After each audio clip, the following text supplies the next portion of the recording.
मित्रों, आज की इस वीडियो में हम आप सभी लोगों को बताएंगे कि वह कौन सी 5 चीजें हैं जिन्हें माता लक्ष्मी कहती हैं कि घर से यह 5 चीजें कभी दूसरों को नहीं देनी चाहिए।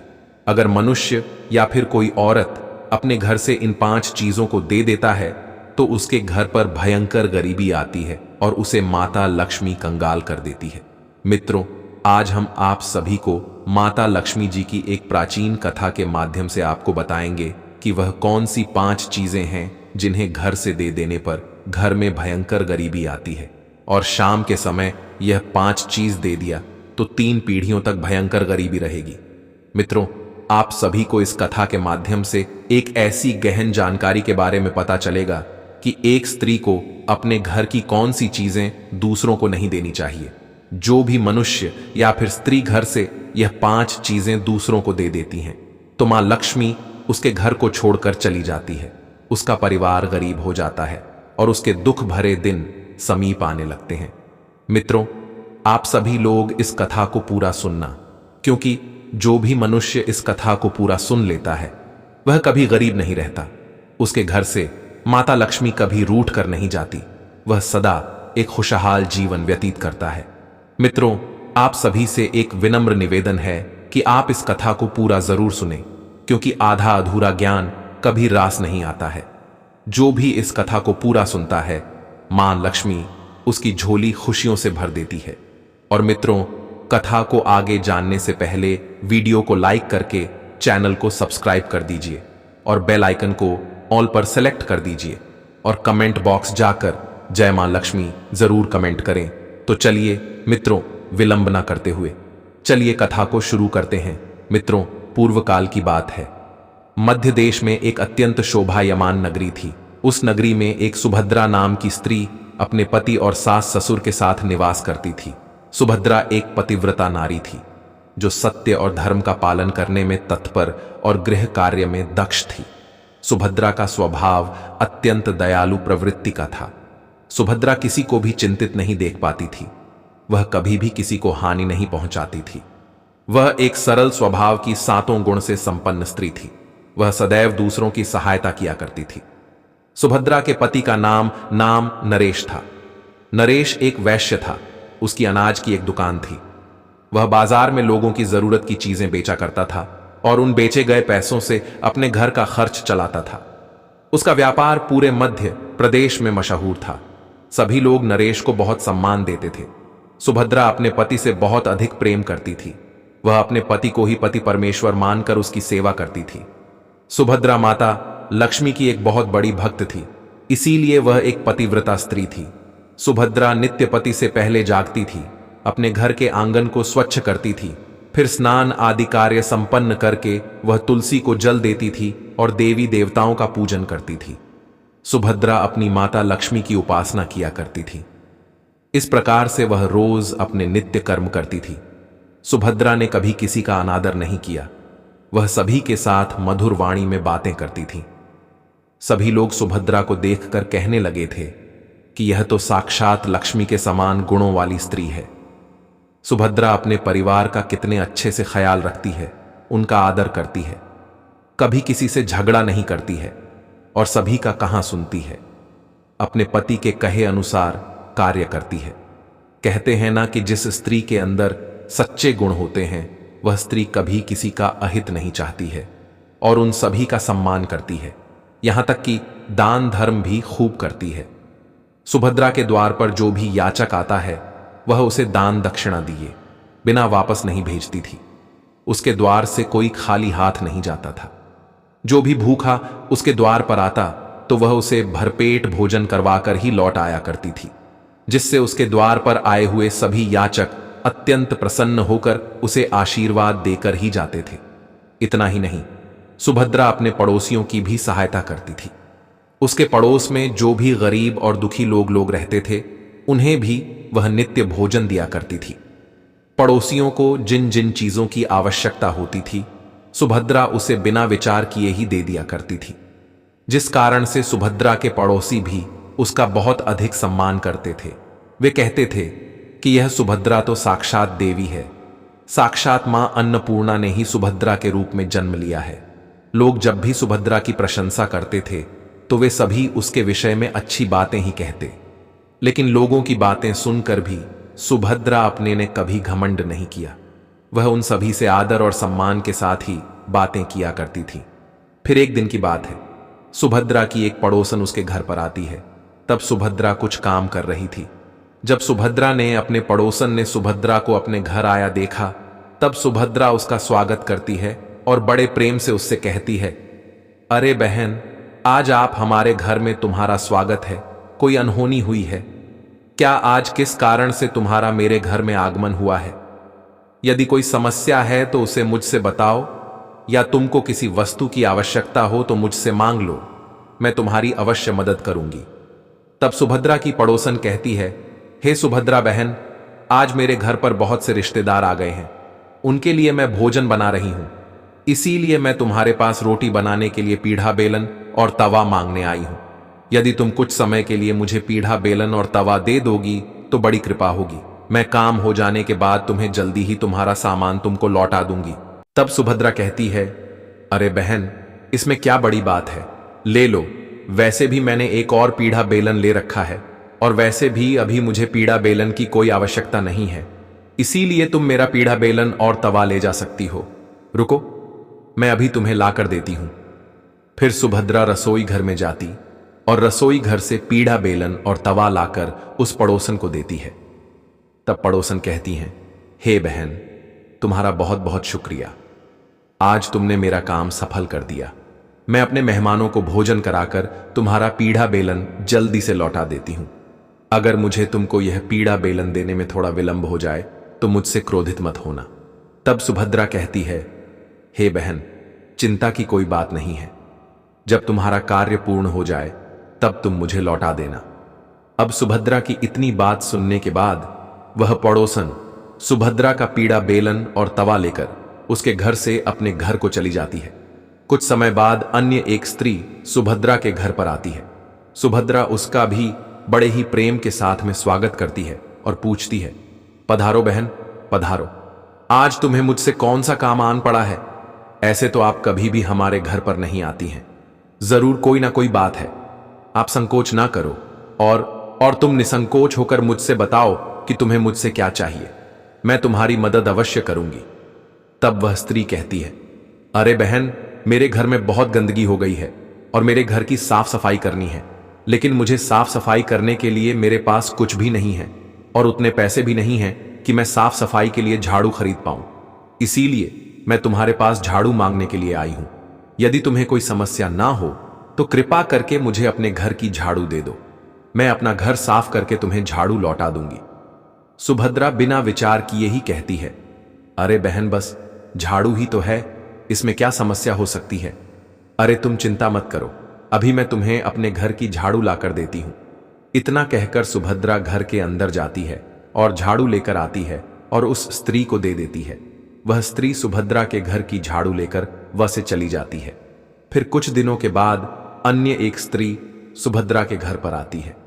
सुभद्रा उसका भी बड़े प्रेम से स्वागत करती है और सुभद्रा कहती है, अरे पधारो बहन, क्या बात है, आज मेरे घर पर आपका किस कारण से आना हुआ है? तुम्हें जो कुछ भी चाहिए तुम निसंकोच होकर कहो, मैं तुम्हारी सहायता करने का प्रयास अवश्य करूंगी। तब वह स्त्री कहती है, अरे शुभदा बहन, सुना है तुम बड़ी दयालु हो, तुम्हारे बारे में गांव का प्रत्येक मनुष्य बात करता है। मैंने उनसे ही तुम्हारे बारे में बहुत सुना है कि तुम सभी की बहुत मदद करती रहती हो। इसीलिए बहन, मैं तुम्हारे पास एक छोटी सी मदद मांगने के लिए आई हूं। तब सुभद्रा कहती, हे प्यारी बहन, आप तनिक भी संकोच मत करिए, तुम्हें जो कुछ भी चाहिए वह मुझसे मांग लो बहन। अगर तुम्हारे द्वारा मांगी गई चीज मेरे पास हुई तो मैं अवश्य ही दूंगी। यदि मेरे बस में होगा तो मैं मना नहीं करूंगी, मैं तुम्हारी सहायता अवश्य करूंगी। तब वह स्त्री कहती है, हे सुभद्रा बहन, आज मेरी बेटी को देखने के लिए वाले आ रहे हैं, इसीलिए मैं चिंता में हूं, क्योंकि मेरे पास पहनने के लिए एक भी गहना नहीं है, तो मैं अपनी बेटी को पहनने के लिए क्या दूं? उसके पास पहनने के लिए अच्छे वस्त्र भी नहीं है, इसीलिए कृपा करके मुझे आप थोड़े गहने और वस्त्र उधार में दे दीजिए। केवल एक दिन के लिए, जब लड़के वाले मेरी पुत्री को देखकर चले जाएंगे, तो मैं तुम्हारे गहने तुमको वापस लौटा दूंगी। उस पड़ोसन ने अपनी बात ऐसे करुण स्वर में कही कि बस इतनी सी बात है। अरे बहन, तुम चिंता मत करो, तुम्हारी पुत्री मेरी पुत्री की ही भांति है, उसकी सहायता मैं अवश्य करूंगी। मैं अभी तुम्हें मेरे गहने और साड़ी लेकर देती हूं, जिसे पहनकर तुम्हारी पुत्री राजकुमारी की तरह लगेगी। अब सुभद्रा जल्दी से अपने घर के अंदर जाती है और फिर वह अपने बंदूकों का ताला खोलती है और कहती है, सारे गहने दे देती हूं, जब लड़की का कम हो जाएगा तब मेरे सारे गहने वापस कर देंगी। फिर वह गहने और साड़ी लेकर आती है और उस पड़ोसन को दे देती है। वह पड़ोसन प्रसन्न हो जाती है। फिर सुभद्रा के गहने और साड़ी लेकर वह से बहुत खुशी खुशी चली जाती है। अब इसी काम के चक्कर में शाम हो जाती है। तभी अचानक से अन्य एक पड़ोसन सुभद्रा के घर पर आ जाती है। भद्रा उसका भी बड़े प्रेम से स्वागत करती है और अपनी उस पड़ोसन से कहती है, पधारो बहन, आज किस कारण से मेरे घर पर आना हुआ? बताओ, मैं तुम्हारी किस प्रकार से सहायता कर सकती हूं? तुम्हें जो कुछ चाहिए निसंकोच होकर कहो, मैं तुम्हारी मदद जरूर करूंगी। सुभद्रा की बात सुनकर वह पड़ोसन सुभद्रा से कहती है, हे सुभद्रा बहन, तुम बड़ी ही दयालु हो और तुम सभी की सहायता करती हो, इसीलिए मैं तुम्हारे पास आई हूं। मेरा बच्चा भूखा है और मेरे पास उसे पिलाने के लिए दूध नहीं है, इसीलिए मैं तुम्हारे पास दूध मांगने के लिए आई हूं। अगर तुम मुझे अपने घर से थोड़ा सा दूध दे देती तो तुम्हारी मुझ पर बड़ी कृपा होती।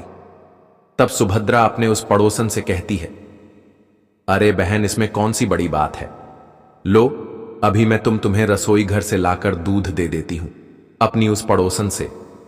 इतना कहकर सुभद्रा रसोई घर में जाती है और एक पात्र में थोड़ा सा दूध लेकर आती है और उस पड़ोसन को दे देती है, जिससे वह पड़ोसन प्रसन्न होकर सुभद्रा से उस दूध से भरे हुए पात्र को लेकर चली जाती है। इस प्रकार से सुभद्रा अपने सभी पड़ोसियों की सहायता करती है। उसके बाद सुभद्रा भी प्रसन्न होकर घर के कार्यों को करने में लगती है। फिर रात होते ही सुभद्रा का पति घर पर वापस लौट है। तब सुभद्रा अपने पति को प्रणाम करती है, उसकी खूब सेवा करती है और अपने पति के लिए भोजन आदि का प्रबंध करती है। उसके बाद वे दोनों भोजन आदि करके चैन से सो जाते हैं। फिर उसके दूसरे दिन जब वे दोनों जागते हैं, तभी अचानक से उनके द्वार को कोई खटखटाने लगता है। फिर सुभद्रा द्वार को खोलती है तो देखती है कि एक आदमी उसके द्वार पर खड़ा हुआ है। तब सुभद्रा उस व्यक्ति से पूछते हुए कहती है कि अरे भाई, तुम कौन हो और यूं दरवाजे को क्यों खटखटा रहे हो? सुभद्रा की बात सुनकर वह व्यक्ति उससे कहता है कि मैं आपके पति की दुकान में साथ काम करता हूं और मैं आपके पास इसलिए आया हूं कि आज मैं जब दुकान खोलने के लिए गया तब मैंने देखा दुकान का ताला टूटा हुआ है और दुकान के अंदर जाकर देखा तो दुकान का सारा धन, सारा सामान गायब था। मुझे तो लगता है कि कल रात को किसी ने आपकी दुकान लूट ली है और सारा दुकान का सारा सामान चुरा लिया है। यह बात सुनकर सुभद्रा बहुत ही भयभीत हो जाती है और दौड़ते हुए अपने पति के पास पहुंच जाती है। उसके बाद अपने पति को उठाती है। फिर वह अचानक से विला करने लगती है और अपने पति से विलाप करते हुए कहती है कि सुनो जी, अभी आपकी दुकान में काम करने वाला व्यक्ति आया था। वह कह रहा था कि हमारी दुकान में चोरी हो गई है, अब हमारा क्या होगा? सुभद्रा की बात सुनकर उसका पति भी भयभीत हो जाता है और बिस्तर से नीचे उतरकर भागते हुए अपनी दुकान पर पहुंच जाता है। तो वह देखता है कि सच में दुकान में रखा हुआ सारा धन और दुकान का सारा सामान किसी ने चोरी कर लिया है। यह देखकर सुभद्रा का पति बहुत दुखी हो जाता है और दुखी मन से घर वापस लौट आता है। फिर घर पहुंचकर सुभद्रा से सारी बात बता देता है, जिसे सुनकर सुभद्रा भी बहुत दुखी हो जाती है और सुभद्रा अपने पति से कहती है, हे नाथ, आप चिंतित मत होइए, क्योंकि मैंने अपने घर की तिजोरी में कुछ धन इकट्ठा कर रखा है, इसलिए हमारे घर में अभी भी बहुत सारा धन रखा हुआ है, जिससे आप फिर से कोई व्यापार कर सकते हैं। अपने पति से इतना कहकर सुभद्रा कमरे में जाती है और अपने घर की तिजोरी को खोलकर देखती है तो वह तिजोरी भी पूरी तरह से खाली थी, क्योंकि अब उसके अंदर का सारा धन किसी ने चुरा लिया था। यह देखकर सुभद्रा दुखी हो जाती है। उसे समझ में नहीं आ रहा था कि उसके साथ यह क्या हो रहा है। इतने में उसका पति भी उस कमरे में आ जाता है और तिजोरी को खाली देखकर उस पर बहुत क्रोधित हो जाता है। उसके बाद सुभद्रा से क्रोधित होकर पूछते हुए कहता है कि सुभद्रा, मुझे सच सच बताना, इस तिजोरी के अंदर का सारा धन कहां गया? तब सुभद्रा अपने पति से कहती है, हे नाथ, मैं तो घर पर ही थी और सारा धन भी इस तिजोरी में ही रखा हुआ था। पता नहीं किस चोर ने सारा धन चुरा लिया, किंतु आप शांत हो जाइए, हम कोई ना कोई उपाय करके अपना सारा धन अवश्य ढूंढ लेंगे। तब सुभद्रा का पति नरेश उससे कहता है कि यह जो तुम अपने आसपास के पड़ोसियों को घर पर बुलाकर लाती हो, उन्हें खिलाती पिलाती हो, यह उसी का फल है। मुझे तो लगता है कि हमारा धन उन्हीं में से किसी ने चुराया है। फिर सुभद्रा का पति उसे क्रोध में आकर बहुत बुरा भला कहने लगता है। इतने में ही उसकी सांस भी आ जाती है और वह अपने पुत्र से पूछते हुए कहती है, क्या हुआ, क्यों तुम दोनों इतनी जोर जोर झगड़ा कर रहे हो? तब सुभद्रा का पति नरेश अपनी मां से कहता है कि देखो ना मां जी, आपकी बहू की करतूत, इसके घर में रहते हुए तिजोरी में रखा हुआ सारा धन चोरी हो गया।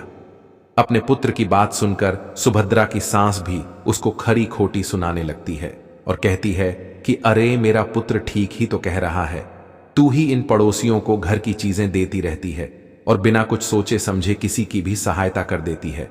उन्हीं में से किसी ने सारा धन चुराया होगा। घर के सभी लोग सुभद्रा को बुरा भला कहने लगते हैं। सुभद्रा को बहुत बुरा लगता है। फिर सुभद्रा अपने पति को दिलासा दिलाने लगती है और अपने पति को दिलासा दिलाते हुए कहती है कि हे स्वामी, मैंने मेरे कुछ गहने हमारी पड़ोसन को दिए हुए थे, मैं अभी उसके पास से वे गहने वापस लेकर आती हूं अपने पति से। इतना कहकर सुभद्रा अपनी उस पड़ोसन के घर पर जाती है तो वह देखती है कि उसके घर में कोई भी नहीं है और उसके घर पर ताला लगा हुआ है। यह देखकर सुभद्रा और भी ज्यादा दुखी हो जाती है। फिर सुभद्रा वहां से लौटने लगती है। तभी अचानक से उसे उस पड़ोसन के घर के पास रहने वाली एक स्त्री दिखाई है। सुभद्रा उस स्त्री से पूछते हुए कहती है कि अरे बहन, इस घर के लोग कहां गए? तब वह स्त्री सुभद्रा से कहती है, क्या बताऊं बहन, इस घर में रहने वाले सभी लोग धोखेबाज हैं, क्योंकि यह मेरा धन लेकर भाग गए हैं। उस स्त्री की बात सुनकर सुभद्रा अपने मन में सोचने लगती है कि अब मैं क्या करूं? यह स्त्री भी मेरे गहने लेकर अपना घर छोड़कर भाग गई है। अब मेरा क्या होगा? मेरा पति मुझे अपने साथ घर में नहीं रखेगा, मेरी तो जिंदगी ही उजड़ जाएगी। यह सब सोचते हुए सुभद्रा निराश होकर वापस घर लौट आती है। वह घर पहुंचकर अपने पति और सास ससुर से पूरी बात बता देती है। सुभद्रा की बात सुनकर उसका पति तो उससे कुछ भी नहीं कहता है, लेकिन उसकी सास सुभद्रा पर बहुत क्रोधित हो जाती है और सुभद्रा को बुरा भला कहने लगती है। अरे मूर्ख स्त्री, तेरे ही कारण हमारा धन वैभव चला गया है। तेरे दान देने की आदत के कारण आज हमारे ऊपर इतनी बड़ी मुसीबत आई गई है। इसलिए अब तू इस घर में नहीं रह सकती है, क्योंकि अगर तू इस घर में रहेगी तो तू बचा कुछ धन भी दूसरों में बांट देगी। इसलिए तू अभी इसी क्षण यहां से चली जा। तब सुभद्रा अपनी सास से कहती है, सासू, मान जी, मेरा तो मेरे पति के अलावा इस दुनिया में कोई भी नहीं है, इसलिए मैं अपने पति को छोड़कर कहां जाऊं? फिर सुभद्रा की सास उससे कहती है कि तू कहीं पर जाकर मर जाकर, लेकिन अब तू इस घर में नहीं रह सकती। तेरे ही कारण हमारा घर बर्बाद हो गया है। तू इस घर में रहेगी तो जो कुछ शेष बचा हुआ धन है वह भी नष्ट हो जाएगा। उसके बाद सुभद्रा अपनी सास के सामने अपने दोनों हाथों को जोड़कर विनती करने लगती है कि हे सासू, मां जी, आप तो ऐसा मत कहिए, मैंने कोई अपराध नहीं किया है, मैं इनके बिना जीवित नहीं रह सकती हूं। फिर सुभद्रा अपने पति से कहती है कि हे नाथ, आप तो कुछ कहिए, क्योंकि आप तो कुछ बोल ही नहीं रहे हैं। आप मां जी को समझाइए, ये मुझे घर से निकाल रही हैं। तब सुभद्रा का पति उससे कहता है कि अब मैं क्या बोलूं? मां जी ठीक ही तो कह रही हैं, तुम्हारी वजह से ही मेरा घर बर्बाद होने की कगार पर आ गया है, इसलिए अब तुम मेरे घर से निकल जाओ। अपने पति की ऐसी बातों को सुनकर सुभद्रा अपने पति के सामने हाथ जोड़कर बैठ जाती है और कहती है कि हे नाथ, आप ऐसा ना कहिए, मैंने कोई अपराध नहीं किया है, क्योंकि मैं आपके बिना जीवित नहीं रह पाऊंगी, इसलिए आप मुझ दासी को घर से मत निकालिए। लेकिन सुभद्रा का पति और सास उसकी एक भी बात नहीं सुनते हैं और सुभद्रा को अपने घर से धक्के मारकर निकाल देते हैं। उसके बाद सुभद्रा की सास उससे कहती है कि अब तू यहां से चली जा और कभी भी लौट कर मत आना। जा, किसी नदी में कूदकर अपने प्राण दे दे, लेकिन अब तू इस घर में नहीं रह सकती है। फिर सुभद्रा दुखी होकर विलाप करते हुए अपने पति के घर को छोड़कर दूसरे नगर की तरफ चली जाती है। चलते चलते सुभद्रा माता लक्ष्मी जी के मंदिर में पहुंच जाती है और मां लक्ष्मी से प्रार्थना करते हुए कहती हैं, हे मां लक्ष्मी, मैंने ऐसा कौन सा पाप किया है जो मेरी ऐसी दुर्दशा हुई है? क्योंकि मैं तो नित्य आपकी पूजा अर्चना किया करती थी, फिर भी आपने मेरा घर क्यों छोड़ दिया? कृपया आप मुझे बताइए कि मां, मैंने ऐसा कौन सा अपराध किया जो आप मुझसे रूठ गई हैं?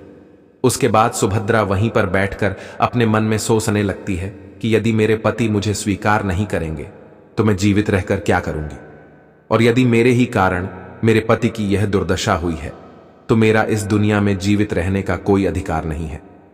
अपने मन में इतना सोचकर सुभद्रा अपने प्राण देने के लिए नदी की तरफ जाने लगती है और नदी के पास पहुंचकर सुभद्रा माता लक्ष्मी जी से प्रार्थना करते हुए कहती है कि हे मां लक्ष्मी, मैं जीवित नहीं रहना चाहती हूं, इसलिए अब मैं अपने प्राण देने जा रही हूं, और यदि मेरे द्वारा आपकी पूजा में कोई कमी रह गई हो तो मुझे माफ कर देना, क्योंकि मैं अपने पति के बिना जीवित नहीं रह सकती हूं। इसीलिए अब मैं इस नदी में कूदकर अपने प्राण दे दूंगी। इतना कहकर सुभद्रा नदी में कूदने ही वाली होती है कि तभी अचानक से साक्षात सा मां लक्ष्मी जी उस नदी में प्रकट हो जाती हैं और मां लक्ष्मी जी सुभद्रा से कहती हैं, रुक जाओ पुत्री, रुक जाओ पुत्री, तुम यह क्या कर रही हो? तब सुभद्रा आंखें खोलकर देखती है कि उसके सामने साक्षात मां लक्ष्मी जी खड़ी हैं।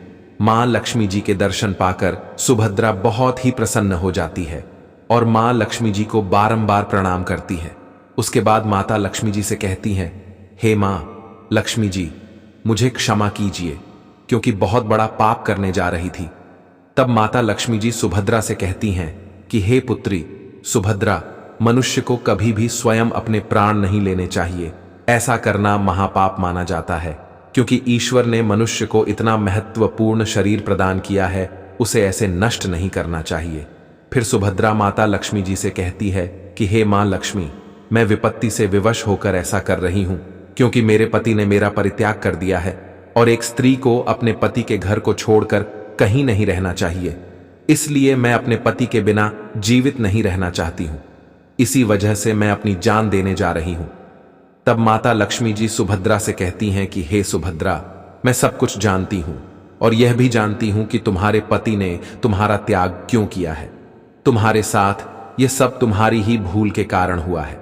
तुमने भूलकर अपने घर की कुछ ऐसी चीजों का दान किया था जिसकी वजह से मुझे तुम्हारा घर छोड़कर जाना पड़ गया था, क्योंकि जो भी स्त्री अपने घर की इन चीजों को दूसरों को दे देती है, उनके घर में मेरा वास नहीं होता है और मैं उन वस्तुओं के साथ ही उसका घर छोड़कर चली जाती हूं। हे मां लक्ष्मी जी, ऐसी वे कौन सी वस्तुएं हैं जिन्हें दूसरों को देने से आपका वास होना बंद हो जाता है? और कृपया आप मुझे बताने की कृपा करें कि मैंने ऐसी कौन सी वस्तुओं का दान किया था जिस कारण आपने मेरे घर का त्याग किया है। सुभद्रा की बात सुनकर माता लक्ष्मी जी सुभद्रा से कहती हैं कि हे पुत्री, अब मैं तुम्हें जिन चीजों के बारे में बताने जा रही हूं जो किसी भी स्त्री को दूसरों को नहीं देनी चाहिए, इन चीजों का दान करने पर मैं उस घर को छोड़कर चली जाती हूं। इसे ध्यान से सुनना है पुत्री। सुभद्रा सबसे पहली वस्तु है पीढ़ा बेलन और तवा। किसी भी स्त्री को अपने घर का पीढ़ा बेलन और तवा भूल कर भी दूसरों को नहीं देना चाहिए, क्योंकि रसोई घर में इन वस्तुओं का सबसे अधिक महत्व होता है और इन वस्तुओं की पवित्रता सदैव ही बनी रहनी चाहिए। इन्हीं वस्तुओं से भगवान के लिए प्रसाद बनाया जाता है और तवे पर बनी पहली रोटी को भी गाय को खिलाई जाती है। इसीलिए इन वस्तुओं को हमेशा स्वच्छ और शुद्ध रखना चाहिए और कभी भी दूसरों को नहीं देना चाहिए, क्योंकि इन वस्तुओं को दूसरों को देने पर यह वस्तु अपवित्र हो जाती है। उसके बाद इन वस्तुओं का उपयोग करने से अशुभ फल की प्राप्ति होती है। इसीलिए तुमने अपने रसोई घर के पीढ़ा बेलन और तवा अपनी पड़ोसन को देकर पहली बड़ी भूल की है। दूसरी वस्तु जो तुमने दूसरों को देकर भूल की है वह यह है कि तुमने अपने घर की झाड़ू अपनी पड़ोसन को अपने घर की झाड़ू दे दी थी, जिस वस्तु में सदैव मेरा वास होता है, और जो वस्तु मुझे सबसे अधिक प्रिय है तुमने उस वस्तु को ही अपनी पड़ोसन को दे दी थी। तो फिर मैं तुम्हारे घर में कैसे ठहरती है पुत्री? सुभद्रा, जो भी स्त्री अपने घर की झाड़ू दूसरों को दे देती है, मैं उसके घर को त्याग देती हूं, क्योंकि झाड़ू से ही घर की स्वच्छता की जाती है और ध्यान रखना कि जिस भी स्थान पर स्वच्छता होती है उसी स्थान पर मेरा वास होता है। और सुभद्रा, इस बात का ध्यान रखना कि घर में झाड़ू को सदैव छिपा कर रखना चाहिए।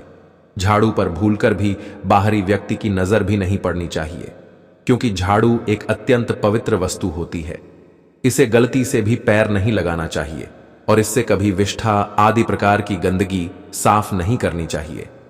तीसरी वस्तु जिसे एक स्त्री को कभी दूसरों को नहीं देनी चाहिए, वह वस्तु है आभूषण।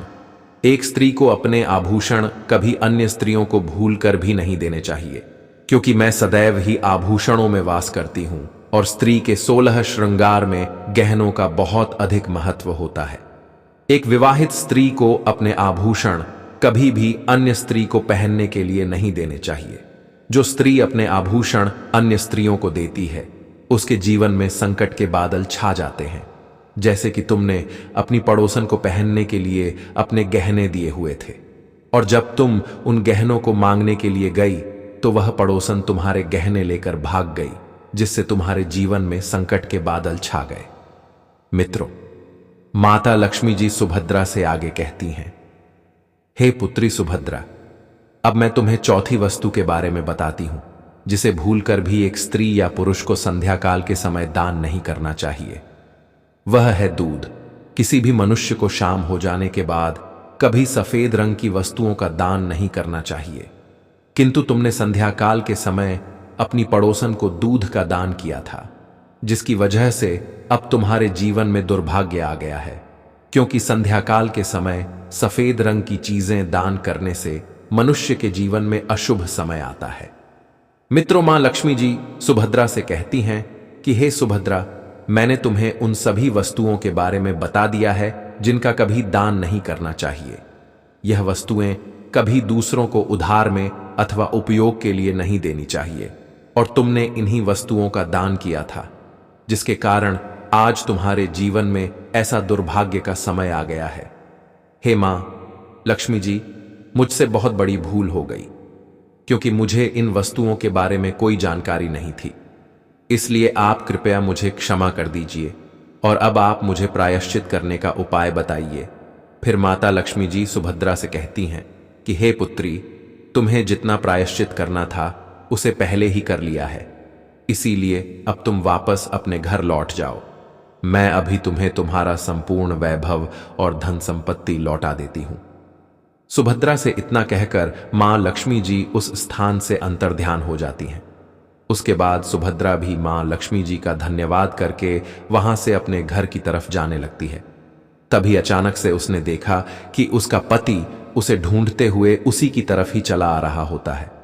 उसके बाद सुभद्रा का पति उसके पास पहुंचकर उससे क्षमा मांगने लगता है और सुभद्रा से क्षमा मांगते हुए कहता है कि हे प्रिय, तुम मुझे क्षमा कर दो। मैंने तुम्हें बहुत भला बुरा कहा था।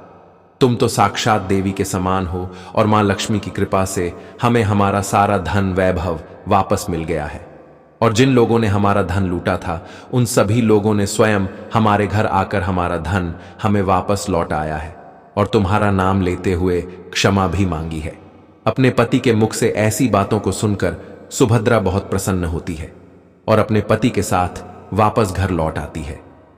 मित्रों, अब माता लक्ष्मी जी की कृपा से सुभद्रा के घर में फिर से सुख समृद्धि आ गई थी और उसके बाद से सुभद्रा ने कभी भी अपने घर की यह 4 चीजें दूसरों को नहीं दी। फिर सुभद्रा अपने छोटे से परिवार में सुखपूर्वक से अपने जीवन का निर्वहन करने लगी। मित्रों, आप लोगों को भी इन चारों वस्तुओं को भूलकर भी दूसरों को नहीं देना चाहिए, क्योंकि ऐसा करने से उसके जीवन में विपत्ति आती है।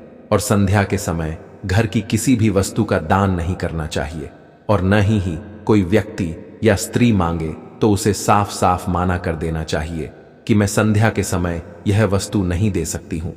तो मित्रों, आप लोगों को यह कथा कैसी लगी हमें कमेंट बॉक्स में अवश्य बताइएगा। और अगर आप सभी लोगों ने अभी तक हमारे चैनल को सब्सक्राइब नहीं किया है तो ऐसी ही ज्ञानवर्धक कथाओं के लिए आप सभी लोग हमारे चैनल को भी सब्सक्राइब करें और सभी वीडियो की नोटिफिकेशन के लिए नोटिफिकेशन बेल को भी अवश्य दबाएं, जिससे आपको सभी वीडियो की नोटिफिकेशन सबसे पहले मिल सके। साथ ही साथ कमेंट बॉक्स में जय श्री कृष्णा लिखना ना भूलें। तो मित्रों, वीडियो को यहां तक देखने के लिए आप सभी लोगों को दिल से बहुत बहुत से धन्यवाद।